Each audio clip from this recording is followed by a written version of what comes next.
मात्र अण्णा महादेव गित्ते प्रकरणामध्ये रवी सानप जे तपासी अधिकारी होते ते आरोपीपर्यंत पोहोचले होते, मात्र त्यांना दबाव आला. रवींद्र सानप हे त्यांच्यापर्यंत पोहोचले होते अशी माझी त्याच्या, आणि रवींद्र सानप हा स्वाभिमानी अधिकारी आहे.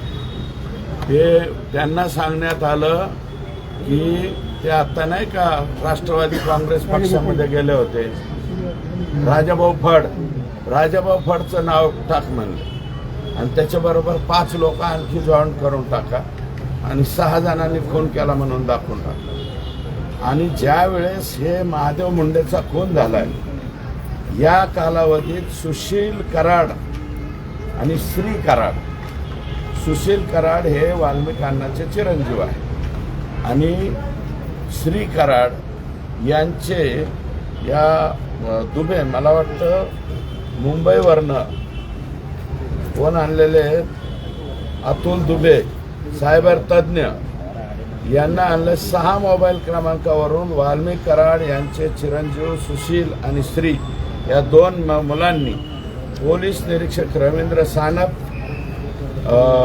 त्याच्यानंतर विष्णू फड, गोविंद भताने आणि भास्कर केंद्रे, परत हीच नावं काय या 6 मोबाईलला अर्धा पास सतत मला वाटतं 100 वेळा 150 वेळा मोबाईल केलेले.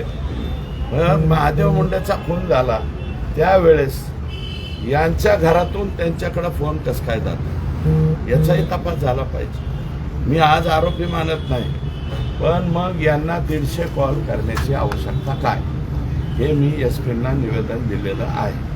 आणि 150 कॉल चेक केले गेलेत कोणाकडून, जे मुंबईवरून सायबर तज्ज्ञ आणलेले आहेत,